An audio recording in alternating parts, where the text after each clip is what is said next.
My bad. I had the loop button still clicked. All right. Good evening, everybody. Or afternoon, I should say, because I'm used to doing this in the evening more often than not. But let me get the slides uploaded.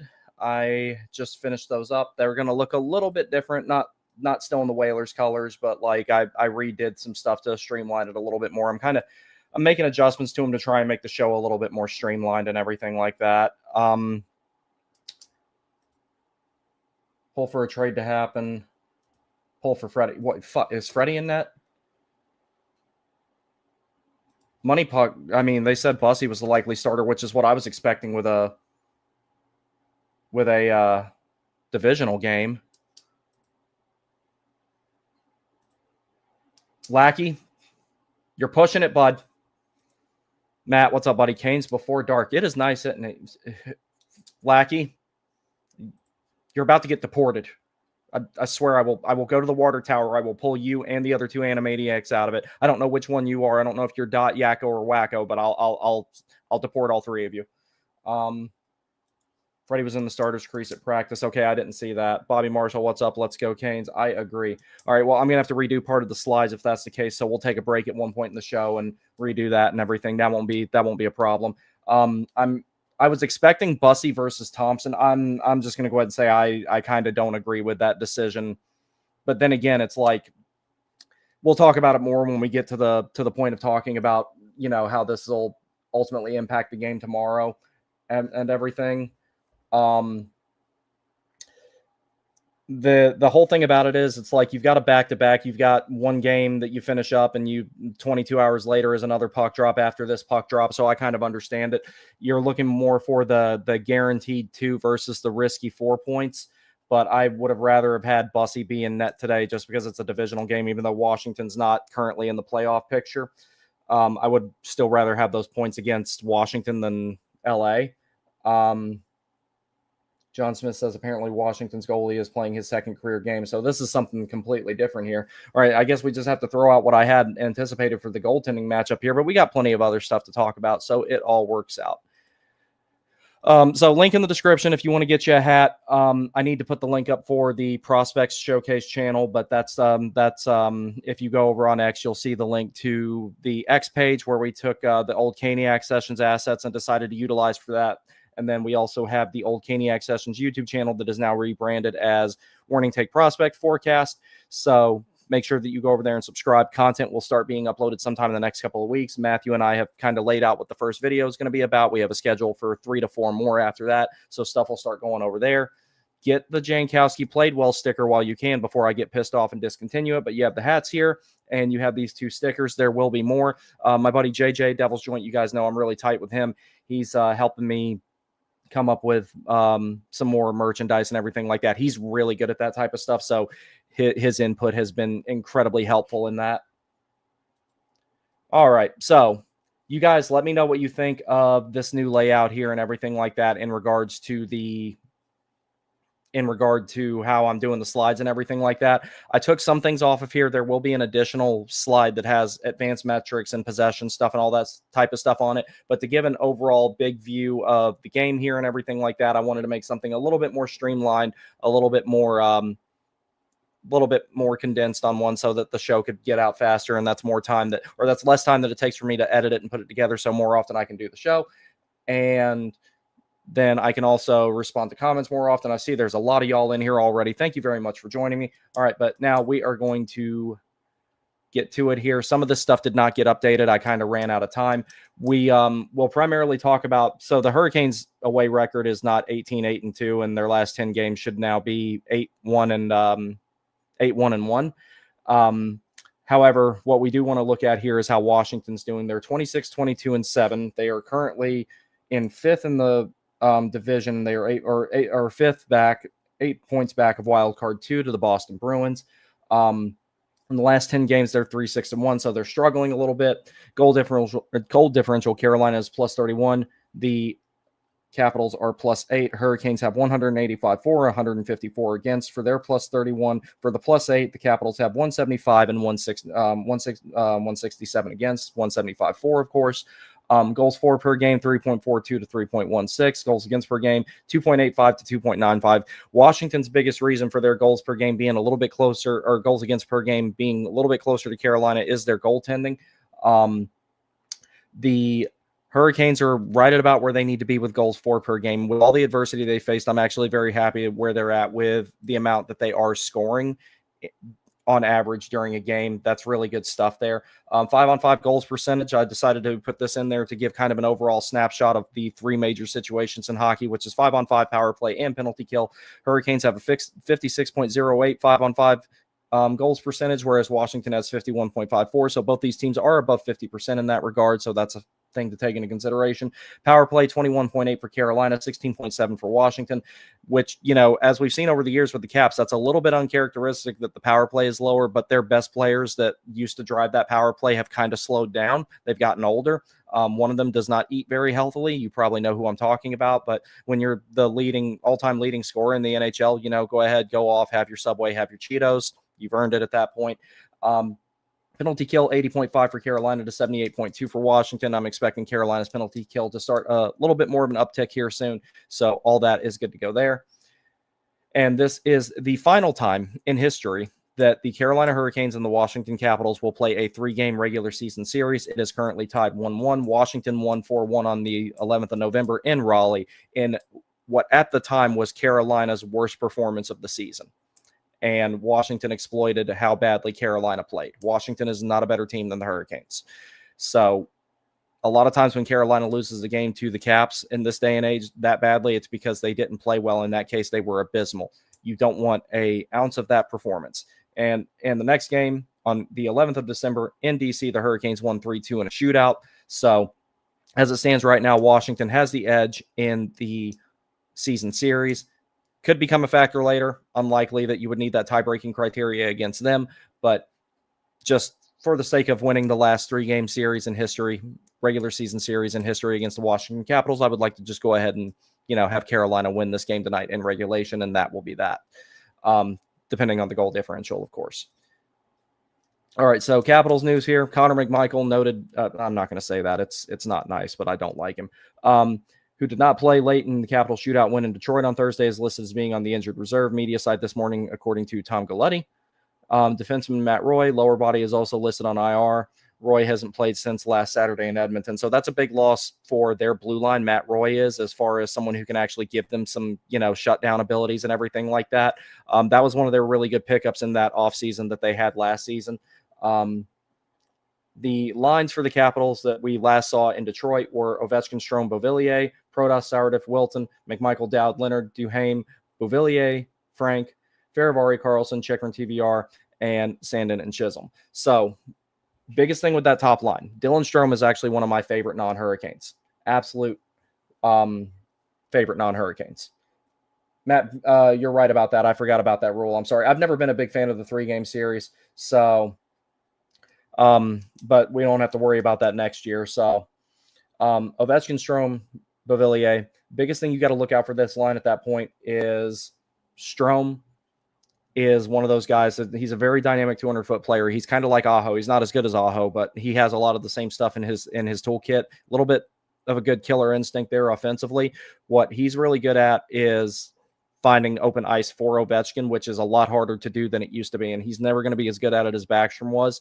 Even though Ovechkin's past his prime, he can still shoot a puck. So he's going to continue to look for open ice, and it's going to take him a while to find it. But when he is there, a lot of times Dylan Strome is one of those guys that can find him in tight spaces, or he can make really good cross-ice passes all the way across the entire length of the zone. He's really good at those things. Beauvillier kind of gives them that extra little bit of grit on that line. He's a pretty skilled player, but I'd say he's more of a gritty guy. I've always liked Tito.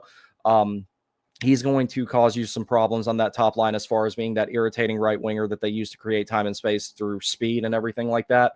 Protas, Sourdiff, Wilton, biggest thing about that line is how big it is and the physicality that it brings. It's going to be annoying, particularly because of Protas and Wilton. So if you're looking at guys who are going to potentially try and score a lot of greasy goals and spend a lot of time in front of the net and a lot of time below the goal line digging pucks out, you know, that line right there is going to be one of them. McMichael, Dowd, and Leonard is actually a really, really solid third line, really solid checking line. I imagine that they're going to try to match that line up against Aho's line as much as humanly possible. That way, they can try and mitigate that so that way the other three lines can, get a net positive for them. That line is going to be annoying. Again, fourth line, annoying. Duhaime, Beauvillier, Frank. I guess Beauvillier is going to play twice. I guess Beauvillier is double shifting. All right, I guess Tito's going to earn his paycheck tonight. Then again, like I said, that's just the last lineup I saw from them in Detroit, so we'll see how everything all shakes out. McMichael, if he were to be in the lineup, which I don't think he's going to be based on what we're reading here, then, the lines are probably going to look a lot different. But just to give you an idea, I imagine that Protas, Sourdough, and Wilton will still be together. Dowd and Leonard, you'll probably see Duhaime bump up to the Dowd and Leonard line is what I would imagine. I'm not as plugged in on Washington as I once was because I don't live there anymore. But if history dictates anything, I imagine that's what it'll be. Faravari, Carlson, Chychrun, TVR, Sandin, Chisholm. That's actually a really solid defense. Even without Matt Roy, like I said, he's one of their better shutdown defensive guys and everything like that. Top pair, there's a lot of puck moving ability and a lot of ability to put pucks on net between them. Chychrun, TVR. Chychrun is the heavy lifter on that line as far as the puck possession and getting pucks on net and generating transition plays. TVR is a shutdown guy. Sandin and Chisholm, kind of the same dynamic as the Chychrun and TVR pair, except Sandin is more your puck moving guy on that, and I'd say he's one of the better ones that Washington has. So when it comes to defense, Carolina, I'm taking Carolina's defense, and I'm taking Carolina's forward group, especially if it's anything like the one that's displayed here. Pretty big advantage there. So McMichael is confirmed week to week. He will not be in. I figured as much based on what I was reading here. So I'm wondering what those lines are going to look like. We might have to just, see if we can get a live update on them and everything. So news with the Canes here. These were their practice lines from yesterday morning. Svechnikov, Aho, Jarvis, Hall, Stankoven, Blake, Ehlers, Stahl, Martinuk, Carrier, Jankowski, Kotkaniemi. So nothing really, really different or out of the ordinary. Of course, Eric Robinson is still out for the time being. So we're not seeing much of anything different with the lines, and everything's working pretty well. So absolutely no reason really to change them up right now. At some point or another, especially once Robinson's back in the lineup, I'd like for Ehlers to go ahead and get bumped back up. I think that's long overdue.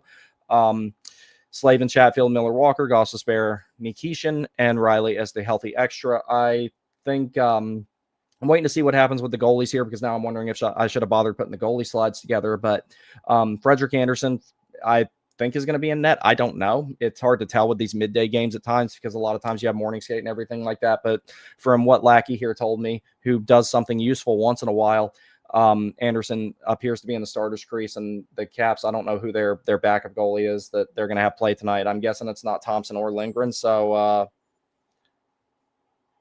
we'll see. Andrei Svechnikov has completed, or this month will complete what is already his most productive calendar month in his NHL career. 10 goals, 9 assists, 19 points since January 1st. That is incredible. So I'm expecting him to keep it up tonight because he has a chip on his shoulder when he plays against Washington, I think, just from what I've seen. But don't get drawn in anything stupid after the fact. You already know they're going to try and get him off his game with as well as they're playing. And that's something Washington has historically been good at with the Canes, is getting them off their game. Not saying to take anything from them and everything like that, but I would say, don't get drawn into stuff. So Brandon Bussey set another record, 20 wins, fewest games to 20 wins in NHL history. So everything's going pretty good for the team right now in all those regards. All right, so now on to the game itself.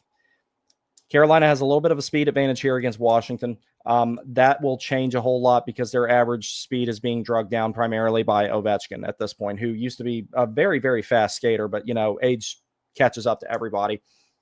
23.38 to 23.16 for max speed. I think you'll see a lot of really high speed bursts tonight. I think you're going to see a lot of quick transition plays, especially if Carolina's dominating the pace of play. They're a little bit faster of a team, and both these teams play man-on-man defense. So I think that you're going to look at little puck battles in isolation, little board battles in isolation. There's going to be a lot of speed involved, and all those types of things are going to be a really big factor. But I think that you're going to see a lot of foot races tonight, and Carolina can get the better of most of those foot races because they're a little bit faster of a team. I'm expecting that to be the case tonight. I'm expecting a decent amount of clean entries, but I also wouldn't be surprised if there's a lot of dump and chase play tonight, or today. I keep saying tonight because that's what I'm used to. But that being said, Carolina's got a little bit of the speed advantage here. So when you look at the zone time here, 45.3 to 39.9, Washington has a sub 40% offensive zone time, and their goals 4 percentage at 5-on-5 is barely above 50, and they're only +8 on their goal differential. So they're struggling to score in the offensive zone a lot more than they used to. Neutral zone 18.4 to 17.4, in the defensive zone 36.3 to 42.7. Washington is one of those teams that you can hem in their defensive zone. Depending on who is on the ice, they'll punish you for it. But you can hem them in. You can get a good cycle game going. You can pass the puck around them a lot and wear them out. And then not to mention all these shots that Carolina takes, the more you dedicate to blocking them, which is something Carberry is pretty big on, especially with him being a man-on-man defense guy. There's going to be times where Caps players end up in front of pucks more than a lot of other teams do. A fatigue factor starts to develop from blocking shots over and over again. 7 shot attempt differential, Carolina is 7.7 above league average. Washington is 0.5 above. Shots on goal differential, Carolina hangs at 0.3 shots on goal to 0.1 above league average for the Capitals. So in a high volume shooting matchup where you prevent high and medium danger chances both and have really quick zone exits, Carolina should be able to win this game without a problem. Shots on goal, again, pretty big differential here, but Carolina has a pretty decisive edge at where they're scoring from outside of high danger, and even then it's only a 14-goal differential a 16-goal differential at high danger scoring. Mid-range 523 to 423, long range to 405 to 356. That is a very, very good difference right there in favor of Carolina. Of course, Washington, where they're getting them all, they're kind of funneling all their best chances there into the slot. A lot of their shots are coming from like right there in the front. On paper, they have more point shots like right there in the middle, but off to the sides, Carolina has a significant volume of more. When you get down into the lower slot area where Carolina tries to create second chances and everything, they've got a pretty big advantage there. As far as actual goals go and everything like that, 181 to 174, high danger. Little bit of, so the goals here, at least in high danger and mid-range, kind of reflect the shot percentages as well. 181 to 174, high danger is 83 to 89, favoring Washington. Mid-range 67 to 45, favoring Carolina. Long range, where Carolina has a small advantage, but it makes sense because that's where the least percentage of goals are scored from in the National Hockey League, or in hockey in general, if you ask me, 17 to 15. And that's about it with that. So I did have the goaltending stuff plugged in here, but I guess that those two guys are not a factor. So we'll just go ahead and take that off and see if anything else comes of it. I'm going to take a sip of water, and I will be right back with you guys.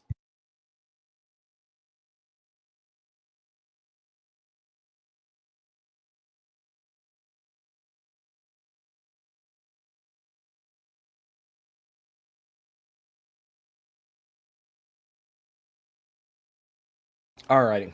So we'll go through some of the comments here, and then I just got to manage to make it another hour and some change, and I can finally eat.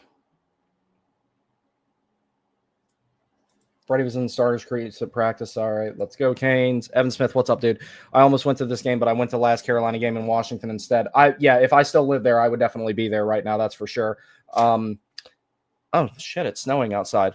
For those of you who don't know, I don't live in North Carolina. I live in South Carolina. So like seeing snow in low country is not normal at all. Skylark says, for the love of everything, can we please get Ehlers off the Jordan's line? Yeah, I'm getting kind of tired of seeing that. I mean, it was effective the other night when they pulled off that 90-second, let's see, 1 minute and 29 seconds and 3 goals, and they were a big factor in that. That's fine. That's great. That's fun. It's not sustainable. All right, let's see what Blackie say here. Freddie confirmed by Walt 15 minutes ago. Yeah, I missed that one while I was getting the show ready. My bad. Matt, what's up? I went to the DC game in December. We got the full OT plus shootout experience, and all the Caps fans leaving the game unhappy. Yeah, I wish I'd been there for that one. John Smith says apparently Washington's goalie is playing his second career game. Oh, great. Then Carolina's probably going to get shut out. Is the game time changing? No, ma'am. Not that I have heard. Pull for Freddie, pull for Jankowski hat trick. Like I said, I'll give one of my hats away. As a matter of fact, I'll show you which one.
All right, so here's what's going to happen.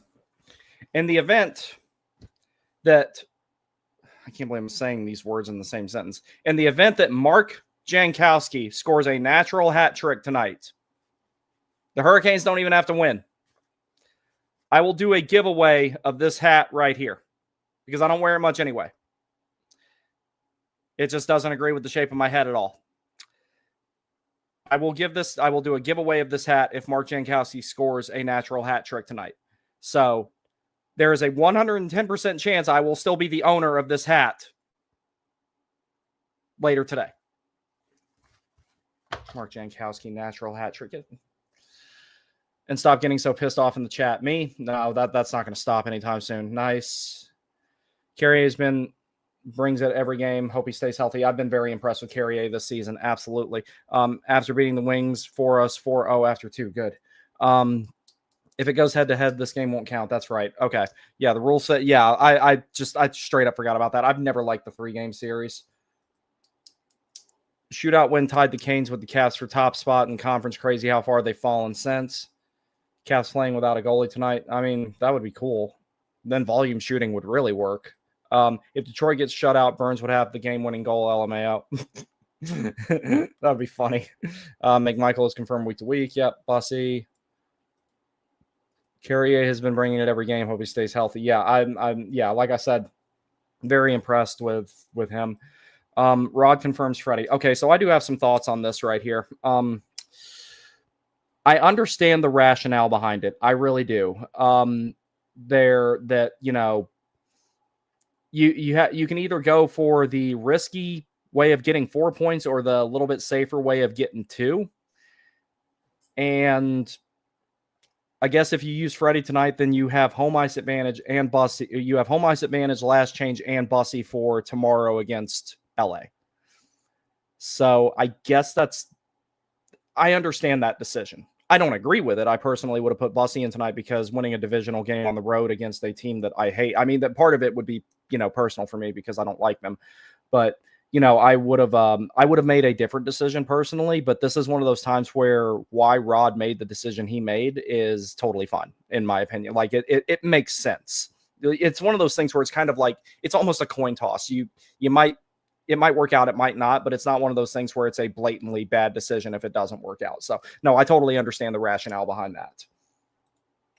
Thompson was listed out week to week. Lindgren got hurt against Detroit. Oh, man. Thompson injured. So, assuming pulling up an AHL goalie. So, who else do they have? I don't even remember now.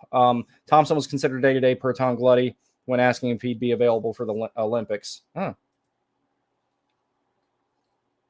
Yeah, let's see. I'm looking forward to. If any of you see any live updates, let me know and I'll clip them and pull them up. He's the only guy on the Caps depth chart who actually has an NHL contract, so it'll probably be him. Garen Bjorklund, that's right. Garen Bjorklund. Yep. I knew Ehlers isn't the type of player who wants to stay on the stall line, but like you said, lines are working, so no need to change them right now. Yeah, no need to change them at the moment, but when the wheels come off, they're going to come off hard. Whenever stuff like that goes on. Matt says, I love Jankowski. Don't understand the hate. His net front assisted those 2 goals on Thursday. Well, for me, it's primarily a gimmick. Because the way he played earlier on in the season, like when, particularly the thing that made me mad at him more than anything was when he got bitched by Nick Paul in front of the bench, and Kokoniemi, who should, to this day, I maintain this opinion, should not be put out of the lineup for Jankowski, and I didn't like the circumstances in which KK was put out of the lineup. Rod was looking for a reason to do it, and KK having 2 bad nights in the circle, even though he was on a line with the second highest expected goals percentage on the team 2 games in the season, pulled him off and then put Jankowski there, and I'm just kind of like, what the that was just I just personally think he's overutilized a little bit. And I don't like the fact that he doesn't throw more hits with his frame because he should totally be capable of that. But he has his effectiveness as a player and everything like that. I just think he's overutilized, and that just kind of turned into a funny gimmick that I started using of being a Jankowski to China full-on hater. I don't hate the guy.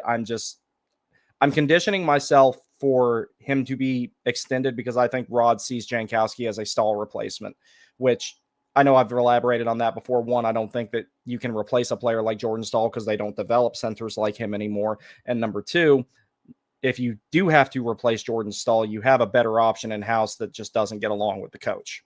They just don't see eye to eye. If Jankowski was a 4C on a really, really stacked team, I wouldn't have a problem. But I just don't see the love affair with him because the broadcast glazes him really hard. The social media people glaze him really hard. And I just don't see him as anything more than a 13th forward who's getting more of an opportunity than he should have. And that's just my real feelings on the matter.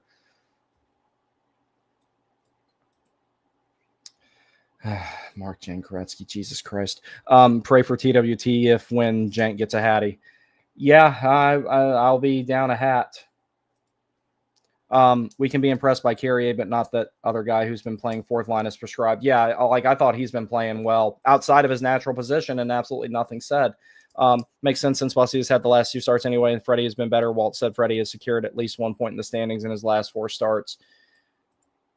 Not saying Freddie's back yet, but I'd say Freddie's coming back. I think that's a fair assessment. I just thought that it would have been better to have Bussy go tonight and then let Freddie go tomorrow. But it's one of those things where I don't think that there's really a good or bad decision. It's just kind of a, flip a coin sort of thing, pick what might work better. It's 50-50. It can go either way. So I totally understand his rationale with that. Ayers is available. Yes, he is. Yeah, he's on a 2-0-2 streak. No, that's a good thing. Jank ain't nothing close to a stall. He's not, but I'm afraid Rod sees him that way. Jank would be more fitting and physical, and he would be great. Yeah, that's my biggest problem with him. I'm like, dude, you have size. Like, you've got a lot of reach. The few times I have seen him lay the body, it's like he can do it. But, you can't be a 20-point player and have a 100-point physicality type of attitude.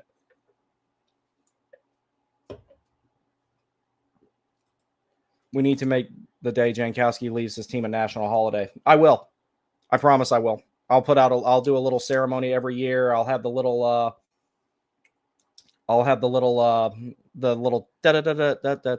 Chinese jingle playing and everything like that. Sonny Milano looks like he will slot in the first time since 115. Jank is a skinny boy. He doesn't have size. Yeah, well, when I say size, I mean he's tall. Like, he's big in that regard. Like, nobody in the NHL, with the exception of a few players, are really muscular or big or anything like that. I've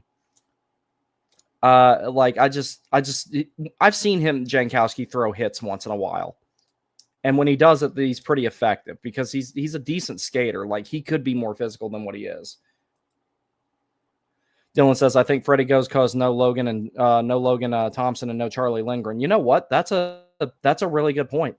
That's actually a really good point. Yeah, and then you save Bussy to play against a actual established NHL goalie tomorrow. Yeah. You know what?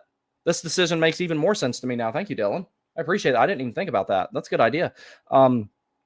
Haggerty says Shane suggested bringing in Evander Kane, but didn't he take a lot of crazy penalties during the playoffs? I'm against bringing Evander Kane in regardless of what he did in the playoffs. I don't think he would be a good fit. It's just like I just a little bit of the streak. He's got some physicality. He's an irritating game and everything like that. But the streakiness of the scoring and everything like that, I just don't see it.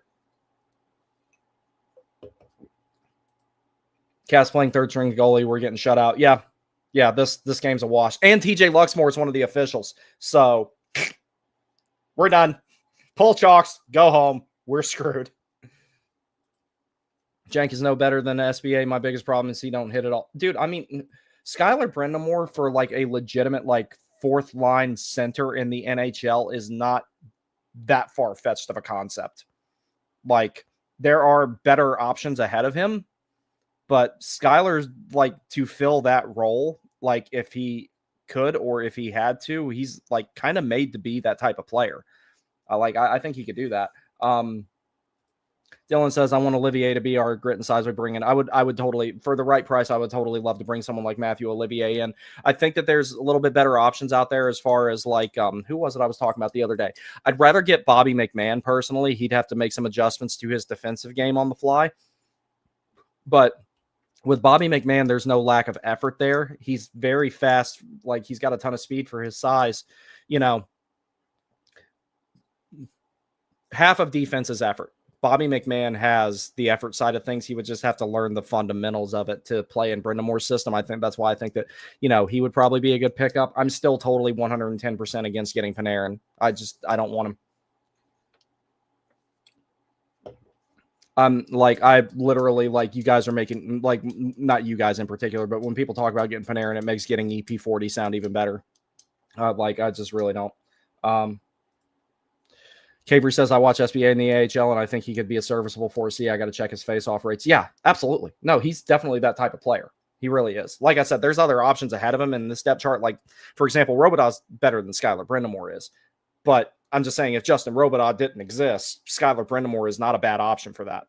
So he very much is what the type of player his dad would have been if he were reincarnated in this day and age. So I could see that happening. Let's see. We got another comment here. Levy, what's up, buddy? The big reason not to put Bussy in is that this is the only team in the league practicing goalie who catches with the same hand as he does. That and, well, I mean, Bussy did play against Kirill Vejmelka the other night, and he's also a full right. As far as full rights go, it's like Washington has two of them with Lindgren and Thompson, of which neither one of them are playing. And then we saw Kirill Vejmelka the other night, and then the other is Yaro Askarov out in San Jose. I only accept Panarin as one, a rental for Nadeau to have a path, two, and a package for Trocheck. Even then, I'd be reluctant to do it. See, now this actually gives me a good opportunity to talk about something I've been wanting to talk about, and I'm actually wanting to clip this, so let me write this time down. 32:22. All right. If my pen will work, which it's decided to quit at the most inconvenient time. All right. Let me get this fixed. All right. So 32:22 clip. Okay. Yep. All right. So here's one thing that I want to make abundantly clear about a lot of stuff. A lot of people think that with as critical as I've gotten of Rod, particularly, it's been growing since the Kuznetsov-Comtois situation. A lot of people think that I have given up on him, and hell, it was kind of brewing before that. But a lot of people think that I've given up on his philosophy and given up on his ideas and the way he runs things as a coach. That's not true. I think that there are certain things that he should do differently. I think there are times where he tries to fit square pegs in round holes and tries to force things to work that are just not going to work. There's times where I think he's not patient enough with a line, but there's also times where I think that he just blends them too quick. He's not been as bad about that particular ladder thing for the most part this season. But the thing about it is, if I thought that Rod Brindamore's coaching philosophy was not working, I would be totally okay with getting a player like Artemi Panarin and saying, hey, you have to change some of your philosophy about this, in theory and everything like that. I haven't lost faith in the way Rod does stuff. I think that he makes bad game management decisions. There's evidence of that. There's a ton of evidence of that. I think he overutilizes certain players, which kind of falls into the same category. But there is absolutely no way that I would advocate to bring a player like Artemi Panarin to Carolina if I didn't still believe in Rod's coaching philosophy for, as far as in the grand scheme of things. So I'm just, an offense first, no defense optional type of winger like Panarin coming in, especially considering he's another, I don't care what the website says, that dude is not 6 feet tall. Another sub 6 foot right shot winger is not what this team needs. I don't care how good he is. They definitely don't need to extend him. The 4x11 thing, I'm like, if Dundon, I know Dundon's been craving for a superstar. If that's the solution, wait longer. That ain't it. That is not it. If Panarin was younger, and if I thought maybe he could reinvent his game to still score but do the things that Rod needed him to do, then I would also be maybe a little bit more open to that. But 4x11 for that guy at his age with his skill set and him being, even though he's, had a more productive career than the other undersized right hand or sub 6 foot right hand shot wingers that you have on this team, it just doesn't do it for me. It's more of the same in a way of what they already have. It's redundant scoring is a thing. It really is. That's why it's like when people talked about, oh, let's go get Erik Karlsson to play with Jacob Slavin. I was like, no, I don't think we should. I know that that's something I talked about extensively over the last couple of years, but my biggest thing is I've not lost faith. I've had my doubts at times. I've not lost faith, though, in Rod's coaching, his system, how he does things. If I had, I would advocate for someone like Panarin to come in, excuse me, to come in and hopefully you outscore your problems should you have them. However, I've not lost faith in that, and that's why I look at players who I think would be a good fit. That's part of the reason I banged the drum for Robert Thomas so much. Is because I want Rod to have players that he can utilize the way he wants to utilize them. And maybe you cut off those pathways for him to make decisions like the Kuznetsov and Comtois one. Him scratching Kuznetsov to put Comtois in is one thing. He wouldn't scratch Robert Thomas to put a player like Maxime Comtois in. So like this is me like leaning into his philosophy and saying, get these types of players, and this is why they would fit. Or at least, hey, this type of player can probably change some things in his game and fit what he does. I'm not asking in it, for drastic changes. We're about 2/3 of the way through the season at this point. I'm not asking for changes like that now. What I am asking for is that the players they go get fit the need, fit the bill, or fill the need, fit the bill, and still have a clear path to buying into Rod's philosophy. Inversely, once the roster is better, if Rod starts doing things like scratching Maxime Comtois or scratching Evgeny Kuznetsov to put Maxime Comtois in to play 4.5 minutes and ultimately might have been what cost the Hurricanes going back to Raleigh with a split series. And we've seen how good Carolina is when they split a series on the road and then go home. If that starts happening, then there's other questions to be asked. But I want Rod to be given the team that he needs to win. The Kotkaniemi thing aside, and I've made my feelings on that situation abundantly clear. Give him the players that he wants, and then at that point, it's all on him to get it done. But I haven't lost faith in the philosophy. There's some things I want to change about it. I'm hoping over the summer they'd consider maybe going to more of a zone hybrid style defense, because especially with them adding 2 more regular season games, zone man-on-man defense is taxing. It wears you out. It makes you use your legs.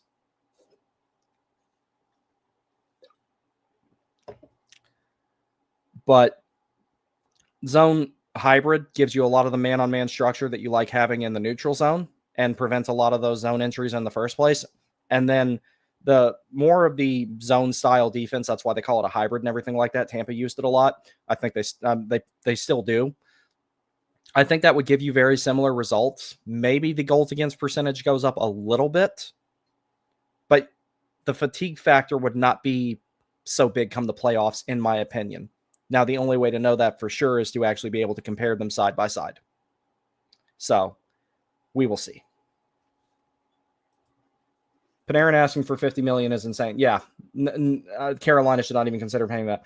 So Cavery says, okay, Skylar Brindamore is actually a great faceoff taker. He led the nation in faceoffs wins back in 22-23 back in college and averaged a 55%. Yeah, and he that important goal that Quinnipiac scored when they won their national championship, he won the faceoff to set that goal up. Like, Skylar Brindamore is a good hockey player. There's people in this fan base that would pencil him in at second line center because of his last name. That I have a problem with.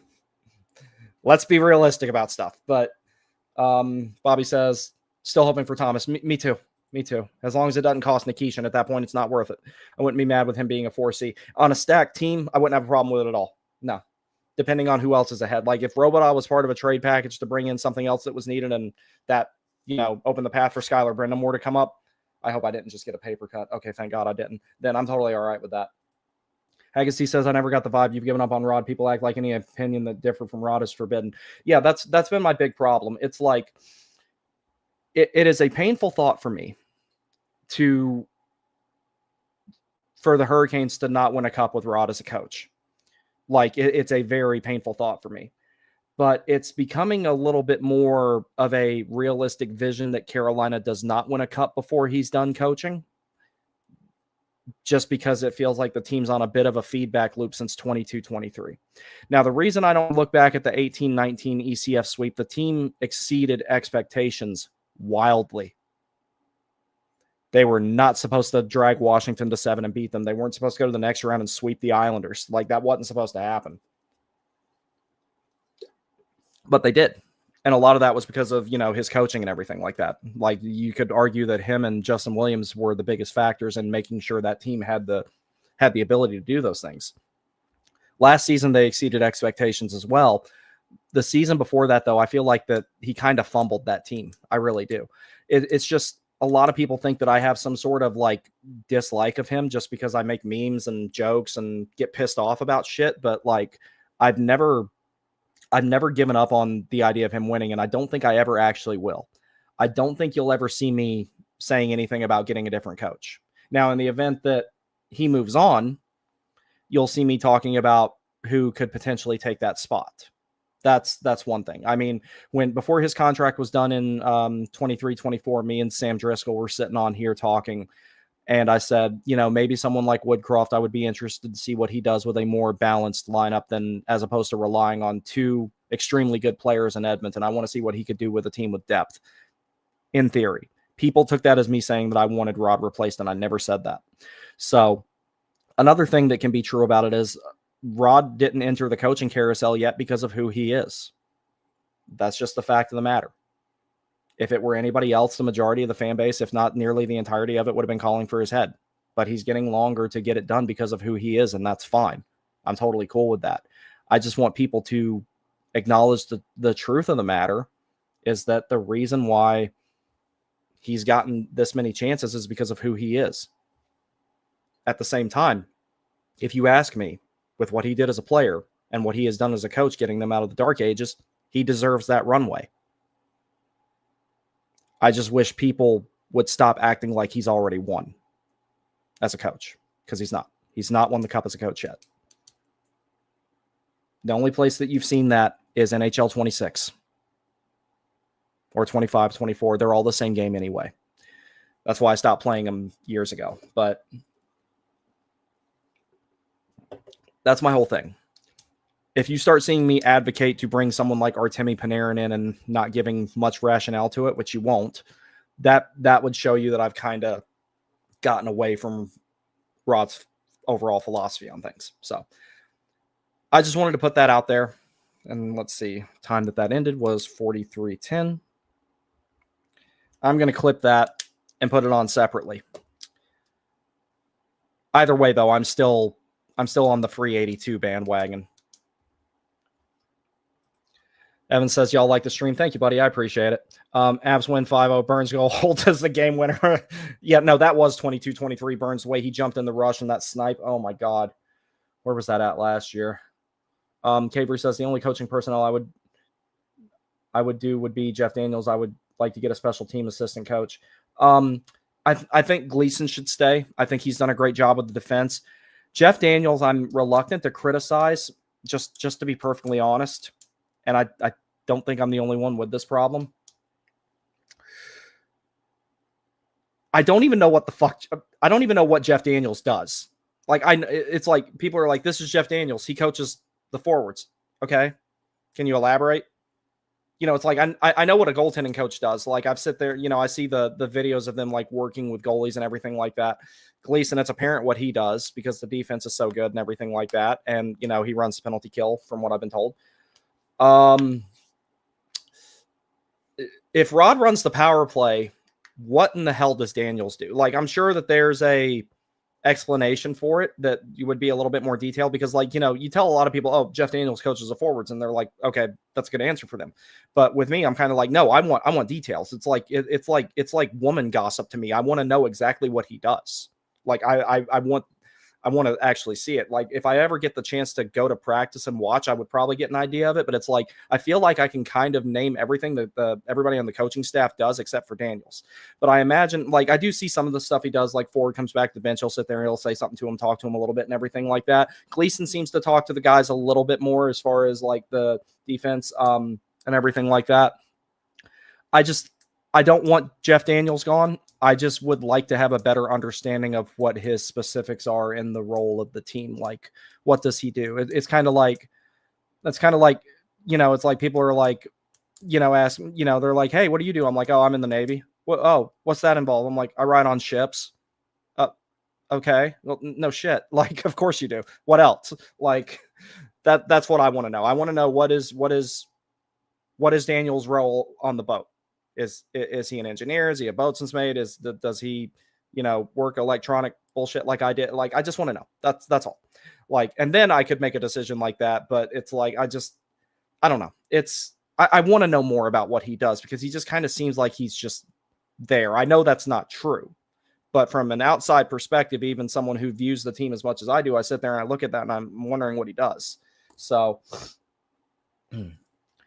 by the way, sorry about the weird gangsta lean. I slept funny, and it's like this entire part right here is like hurting like crazy, and I just can't like pop my neck or anything. It's just, yeah, see, it's just barely moving. Daniel also said Rod is also still a young coach. Look at Paul Maurice. Took him about 30 years to finally win. He's had to fail and succeed. So I think Rod, he's learning at the same time, like the players, to give him a little extra grace. Yeah, I agree with that. And then one other thing to consider, if you look at the coaches who have eliminated Rod in recent memory, actually, we'll go back a little bit further. John Cooper eliminated him, and he's probably the best coach in the league. Then he turns around and gets eliminated by Gerard Gallant, who is now in China. So that one maybe not so much. But then you get into territory of, then after that, he gets eliminated by Paul Maurice, a coach who coached him when he was a player. So him being in his head is a little bit more understandable. Rangers were coached by Laviolette. Again, Laviolette coached Brendamore. So he's going to have a little bit better of a understanding on the intricacies of how he would do things. He's going to know more about it than some random coach off the street. Then you turn around and you get eliminated by Paul Maurice again in a conference finals you weren't supposed to make it to, and it was incredibly mismatched when you get there. So that's another thing to be taken in consideration. He's not having a whole lot of luck in terms of like getting a matchup with somebody who doesn't literally know him and known him for years. I'm going to clip that as well. But that's the whole thing about it. Daniel says getting rid of Gleason would be a big mistake. Plus, Daniels technically won a cup as part of the coaching staff. If we get a power play coach, that would help. That's not to say Rod can't do it. It would help. Give me 1 second. Yeah, it's just like, yeah, because Daniels was a coach on the Cup team. So, yeah, that's true. And he played for the Hurricanes for a long time, too. So, yeah, like the embeddedness of him with the organization and knowing his way around things and having a lot of knowledge and experience, that like he's got a wealth of knowledge with the Hurricanes that's probably only like matched by Brendamore. I just want to understand a little bit more of what he does. Getting rid of Gleason would be a huge mistake. I would actually be pissed about that. That's actually been my favorite hiring that the Hurricanes have had over the last few years since Rod. So I did like Steve Smith when he was there. I did like Dean Chenoweth, but then when I saw that Gleason was replacing Chenoweth when he moved on, I was like, that is awesome. I like that. And for those of you who don't know, Dean Chenoweth looks like a really, really jacked version of Trip Tracy. Like he looks like Trip Tracy, but like 25, 30 pounds more of muscle. Like he's a big dude. But yeah, so Gleason, I've been very happy with everything that he's done. I have no complaints whatsoever about Tim Gleason. I have less complaints about Tim Gleason than probably anybody as far as the coaching staff goes. So Caver says, literally never seen what Jeff Daniels does. He's just kind of there for the vibes. Yeah, that's why I'm like confused. Garen Bjorklund was officially called up a few minutes ago, so that means Carolina will have 1 goal on 34 shots. That sounds about right. For the 2006 20th celebration when Laviolette came back, I saw someone joke he should come back to be the power play coach. I mean, I don't know, man. It's like every time we start saying get a power play coach, it turns around for a while. I mean, you have the occasional dud of a night like when it was 0-5 the other night. That's going to happen, though. Like, that's fine. It's just when it's consistently, like, costing the Hurricanes games is when I have a problem with it, and that's not really been too much of a problem lately. So, but yeah, no, the vibes are still good. I'm still a firm believer that it's a paper dragon as far as the playoffs go, and it would require everyone staying healthy and bracket luck to get it done. I'd rather put a team together that I just look at and say, that team's got it. And I haven't seen that since 22-23. I tried to feel that way in 23-24, but I just couldn't. But yeah, But yeah, if I see less of like 6-on-5 Martinook in the playoffs and shit like that, then I'll have a lot more confidence. But as it stands right now, just realistically speaking, I mean, I know I've said this before. I never really believed that the team this year was going to get it done. Now that was pending trade deadline or trade activity. That was pending whatever transactions were made. But now, weirdo. That was pending whatever transactions were made in advance of that. But I'll tell you what, you guys go ahead and get some more comments in there. I will be right back. And we will keep this going. I'll keep doing some more Q&A stuff because we got a while before the game and everything like that. So we will do that. So I will be back.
All right, so I actually have some numbers of Gavin Bjorklund here.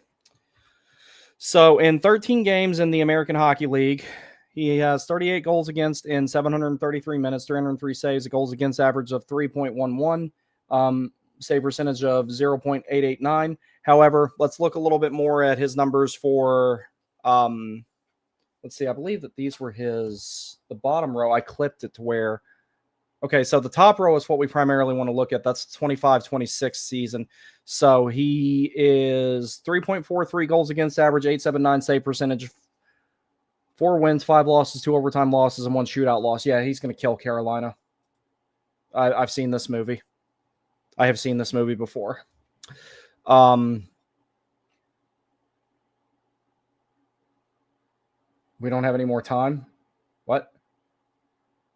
Game's not until 5, right?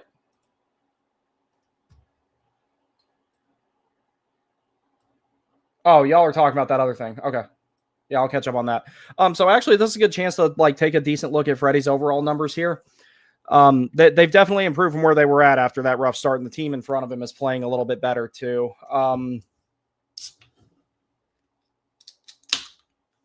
Let's see.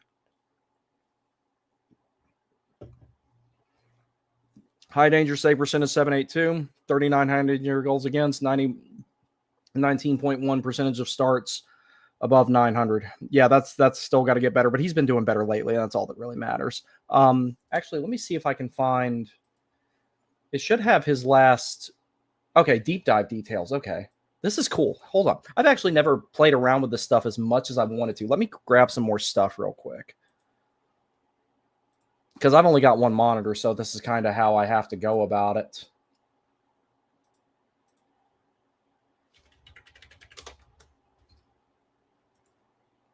Okay.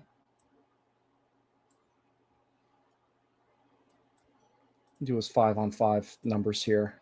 Oh, this is actually really interesting to look at. Okay, let's clip this. I want to see this. 5-on-5 save percentage over the last 10 games. Yeah, let's look at this stuff. This is cool.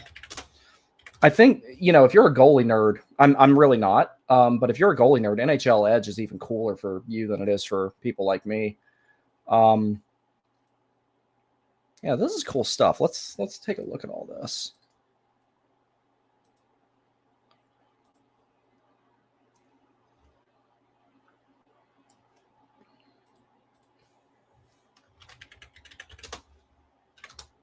All right, cool. Let me get this stuff pulled up here. All right. Yeah, no, this is really cool. Let's see.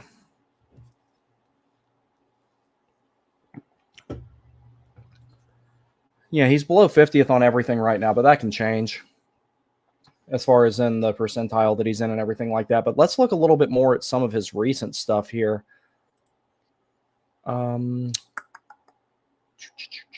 Freddie 2. That's the name of that file. Let's remove that one. All right, so save locations. And when I deep dive the goalies going into playoffs, I'm going to be using this a whole lot. I used it last year, but they've added a whole lot to it. So save locations here. He's got a yeah, and this is his overall numbers too, so that's another thing to keep in mind. Let's see what the other ones look at here, because I didn't really look at them. I just kind of clipped them. So here's his last 10 games. 875 against Chicago when they lost in overtime. Shutout against the Devils. 800 against the Red Wings, again an overtime loss. 818 against the Ducks, where they won. 913 against against Colorado, and Carolina lost that game in regulation, but the officiating was a big factor in that one. 833 against the Penguins in that loss on the 30th of December, but the whole team played like garbage in that one. Again, the team let him down in the one on the 23rd as well. That's just a string of games right there that he lost was also a time where the team in front of him was just not playing that well. So I'm hoping to see this type of stuff tick up here in a little bit. And then we also have, let's see, because I clipped a few different things here. This stuff is fun to look at. Which one was this one? I think that's the same thing as the first one I had pulled up. It might be a little bit different. Yeah, this edge data really goes crazy for goalies. There's a bunch of cool stuff on here for goalies.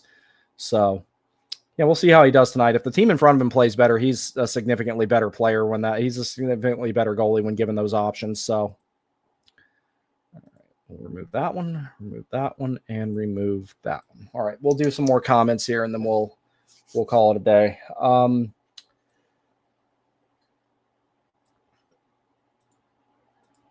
Evan says it's snowing like crazy here in NC. Yeah, I've been seeing that on the timeline. Daniel says, interesting conversation we had last night about a hypothetical 26, 2017 and 27, 2018. I could see 27, 28 having question marks like 24, 25 did. It's going to. Unless Stahl and Martinook are both brought back, which as it stands right now on this day, 31 January in the year of our Lord 2026, I am 110% against that even being an option. I'm just going to be straight with you guys. They're already starting to regress a little bit. I hate saying that after the game that they had against Utah. I hate saying that, but this is not going to last forever. Holden Barnes says, do you think if the Canes don't make a long-term move at the deadline, do you think they could make a move for Robertson? I don't see how Dallas could afford to keep him at this point. It's possible, yes. I would absolutely love a player like Jason Robertson, especially if you can get him in the offseason. He definitely fits the bill of the type of player that you would need, and that's kind of what they were aiming for when they went and got Rantanen. If you could maybe get someone who will actually sign and not, want to get traded somewhere because his wife told him to, I'd be fine with that. But yeah, Robo would be a good choice, and then he's a definitive left winger too, so that gives you the room to leave Svechnikov on the right, and then you could put him with like Stankoven and Blake and have him, be the size on that line because Robo's a pretty physical player. He uses his size very well. Or you can put him on the top line with Aho and Jarvis and have Ehlers come back down with Stankoven and Blake. Like, there's a bunch of different things you could do if you acquire a place in like a player like Jason Robertson and then not lose anybody off of the regular roster other than a particular Finnish center, not named Aho. Robertson would be great. Still need a 2C. Stank is your permanent 2C. He's made progress there, but I'm not sold on Stankoven being a 2C solution. I mean, it all depends on what Rod sees, but I personally, I don't see it being a long-term thing. That's one of the reasons why I said if you can get another center and bump Stankoven down and let him play with like Hall and Robinson and let him continue to develop that skill set with better matchups, that would be better. Robertson would be nice, but at this point we don't. No, I would argue with that. I would love to have a second power forward to go along with, Svechnikov is your one power forward right now. You have another one that spends half his games in the press box, political prisoner.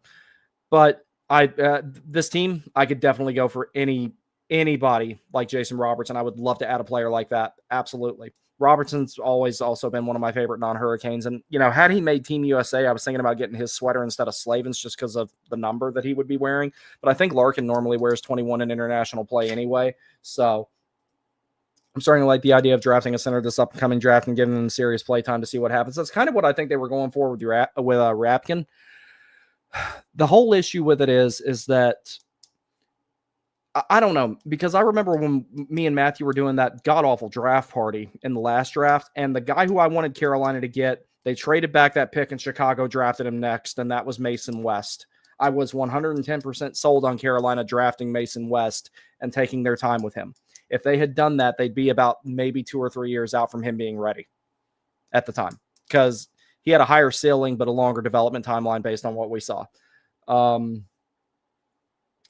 But yeah, like if they do need to draft more centers, because right now you only have Serrato, Ryabkin, and Robidas, but Robidas's, he's a 4C, maybe a 3, but more than likely a 4. Like, that's the cap for him. If 5'8" DeBrincat can score 30 goals and 27 assists already in the season, Stank has time to catch up. Maybe. I don't know. We don't have any more time. The window is closing, people. It's not imminent, but it's going to sneak up on Carolina if they don't do the right things. But I'd rather them just go ahead and address that 2C problem now. Average age of the roster isn't 24 anymore. That's one of the reasons why I'm totally against bringing Stahl and Martinook back. Like, I don't know if people realize this, but we're, I think, 18 to 20 months away from Sebastian Aho being 30, and he's still not the captain. I know that those of us in the group chat have talked about that a whole lot. Another decision I didn't agree with, but if we can't get it done in the next 3 seasons, it might be time to panic. If it's not done by 26, 27, I will be worried. I will be worried. Clay Stevenson looks like he'd be in line for the start over Bjorklund. Looks like he was just called up to backup since Lindgren is out now. Oh, okay. I'll pull his numbers up then if they're on here. He only played 1 career NHL game, saving 33 of 38 in a 5-2 loss against Pittsburgh in game 82 of last season. I see what you mean with Robertson. You could send Blake out, but my concern is that still keeps in the dough. I was pulling for Robo during 25 free agency, so I definitely want him. Yeah, I mean, maybe. I don't know. It's like that would be kind of the funniest thing ever if Jackson Blake is the guy who gets traded to Dallas after that whole carousel of stuff that brought, Stankoven to Carolina. I don't know. There's so many different questions and there's so many different possible solutions. We'll just have to wait and see what the front office does, but they got to do something. If this team goes into the playoffs with $10 million or whatever it is, a cap space, and I'm going to have serious problems with the front office. I mean, regardless of whatever stupid, bad decision Rod could make with game management during the playoffs, I don't think I would blame him this time around, just because how many more times are you going to say, hey, get something that you need? And then, the front office is like, oh yeah. Or, the front office defenders are like, oh, you act like it's so easy, blah, blah, blah. I'm like, I know that it's not. I'm not stupid.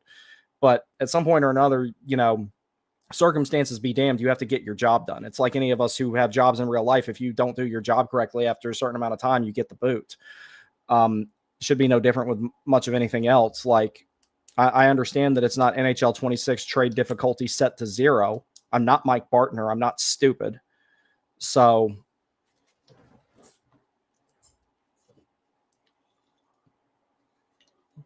but something definitely does need to get done. All right, guys. Well, my neck is killing me. I'm going to go get ready to have dinner. And I'm getting really hungry, so I'm not really speaking clearly anymore. I will be on 26 hours without food here in just a few moments. Thank you very much for joining me. I will be doing damage report after. At some point tonight, it might be a couple hours after the game. I don't know just yet. May do a watch party of another game, depending on which ones are on while I'm at it, because this will be the last streams I do for a few days, because I'll be busy with schoolwork and everything like that, of which I have some stuff I have to finish up with that during the game. But I will still be taking notes and everything like that. I will see you guys later. Remember, pull, focus, believe, Jankowski to China.